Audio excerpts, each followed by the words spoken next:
bahwa saham itu bukan tempatnya orang males yang bermimpi hasil instan. Bahkan saham itu sangat sensitif sekali, baru mungkin beritanya belum muncul udah direspon duluan gitu kan. Nah itu juga terjadi di saham, sensitif sekali mbak. Iya kan, baru dilihat gitu aja udah berubah bisa jadi kan. Nah gitu.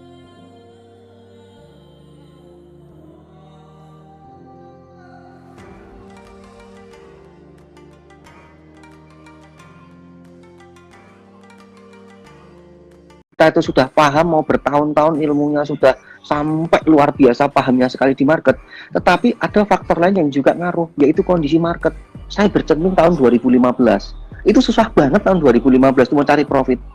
Jadi faktor market itu juga menentukan keberhasilan trading. Kenapa kita waktu competition season ketiga di bulan Februarian itu, kenapa saya dengan modal yang cukup gede MM-an bisa sampai returnnya ratusan persen, 200% lebih? Ya karena waktu itu market sangat mendukung sekali, enak. Tapi coba kalau di bulan Maret April, wah berat, nggak bisa.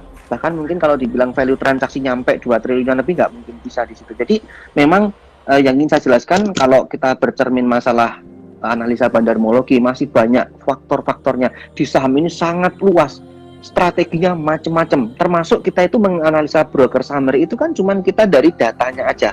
Kita nggak tahu nih kalau misalnya broker itu dia di crossing atau dia dipindah sekuritas ke lewat belakang. Akumulasi terjadi pakai broker XX ya kan. Terus dia datang ke sekuritas pindah 22.500, habis itu langsung pindah esoknya pagi ke broker AA misalnya gitu. Kita kan nggak tahu dia jualannya pakai AA. Nah, itu juga salah satu faktor yang mempengaruhi bagaimana di saham sangat luas sekali. Intinya saya merangkum bahwa metode apapun itu yang paling penting kita itu juga harus selalu pinter-pinter siap beradaptasi dengan perubahan yang terjadi di market yang cepat sekali. Bahkan saham itu sangat sensitif sekali, baru mungkin beritanya belum muncul udah direspon duluan gitu kan. Nah itu juga terjadi di saham, sensitif sekali mbak. Iya kan, baru dilihat gitu aja udah berubah bisa jadi kan. Nah gitu, makanya kan ketika teman-teman nih bagi yang masuk di saham, ya memang saya bilang jam terbang itu ngaruh sekali. Anda kalau belajar teori itu penting banget, bagi saya harus, biar Anda nggak kesasar. Tetapi praktik trading itu lebih penting lagi, Anda harus asah jam terbang. Makanya kalau Anda memang benar-benar pengen tahu lebih dalam, yaitu tadi di awal saya jelaskan, gunakan modal kecil dulu, benar-benar Anda fasihkan dulu.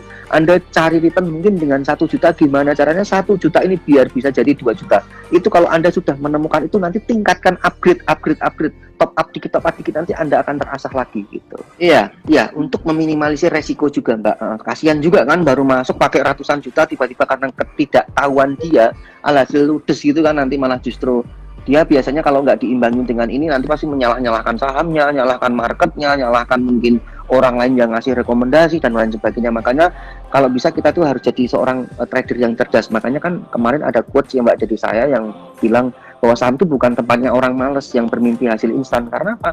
Kita tuh harus dituntut ini aktif. Kita tuh harus benar-benar rajin menganalisa, baca berita, kita harus pintar beradaptasi, benar-benar kita tuh kayak, kalau saya pribadi sudah waktu dulu memutuskan jadi full time trader, itu saya perlakukan kayak orang benar-benar kerja. Kenapa? Karena saya tuh benar-benar dari jam 9 sampai market tutup jam 4 sore, waktu itu sebelum Covid, saya benar-benar di depan monitor gitu.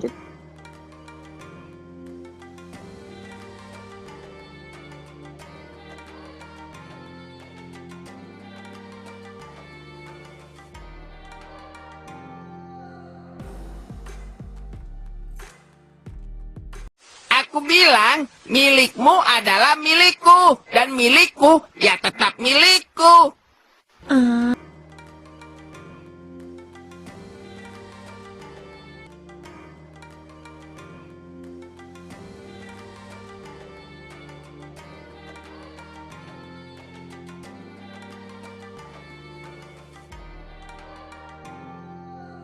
Bahwa saham itu bukan tempatnya orang males yang bermimpi hasil instan.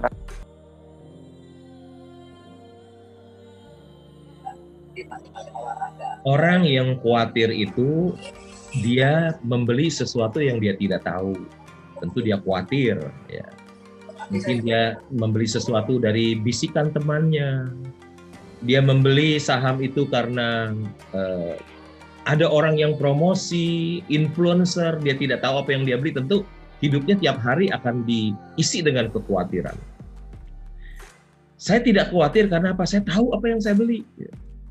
Yang saya beli adalah perusahaan bagus dan murah. Yang saya beli adalah Mercy yang dijual di harga Avanza. Di dunia nyata tidak ada orang yang bodoh yang mau menjual Mercy-nya di harga Avanza. Tapi di Bursa Efek Indonesia ada. Ada orang yang tidak tahu dia punya Mercy dijual harga Avanza. Saya membelinya. Kenapa saya beli Mercy harga Avanza? Ada yang saya khawatirkan nggak? Enggak, karena apa? Ada margin of safety yang besar. Ada keamanan investasi buat saya.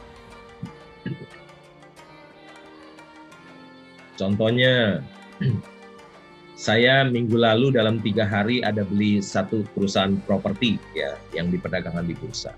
Perusahaannya nggak punya utang. Nilai bukunya 800 sekian per saham. Harga sahamnya cuma 108. Saya membeli. Itu price to book hanya 0,12. Artinya terdiskon 88%. Saya membeli. Murah sekali saya beli. Jadi kalau saya sudah membeli perusahaan yang terdiskon begitu banyak, perusahaan nggak punya utang, apa yang saya khawatirkan? Misalnya kita beli ruko 3 miliar. Di bursa ada yang jual properti terdiskon 88%, 0,12. Artinya ruko yang 3 miliar itu kita bisa mendapatkan harganya 360 juta kita beli. Ya. Di dunia nyata nggak ada. Tetapi di Bursa Efek Indonesia baru ada seperti itu. Saya beli aja price to book 0,12 dan saya membelinya. Jadi saya sudah membeli misalnya ruko yang harganya 3 miliar, saya belinya 360 juta. Terus apa yang perlu saya khawatirkan? Ya pasti nggak khawatir, tinggal hanya menunggu aja sampai harga itu balik ke harga wajarnya yang 3 miliar lagi. Demikian, Pak. Iya, nilai dua-duanya properti. Saya terus terang beli GWSA itu nggak tahu naiknya kapan. Coba saya lihat perusahaan ini hanya diperdagangkan price to book 0,15. Terus yang punya juga grup cukup utangnya juga nggak banyak. Punya mall di mana-mana. Ya udahlah, saham hanya price to book 0,15. Mercy dijual harga baca dan pokoknya naiknya kapan? Nggak tahu, masih gelap. Saya beli di 108, pas ada asing jual dapat berapa ya? Banyak juga. Mengenai Intiland, ya juga nggak tahu naiknya kapan.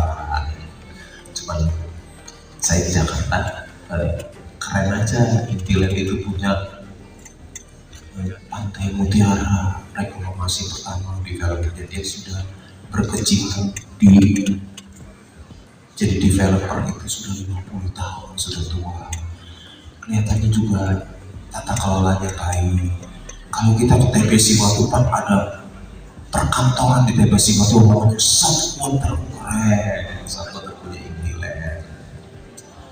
Apalagi di Gerha Family juga punya Intiland di Surabaya. Wong Sugi semua tinggal di Intiland. Ada golf view di situ, ada lapangan golf. Developernya juga Intiland. Jadi tata kelola juga baik. Ya adalah pas ada yang mau jual ya beli aja.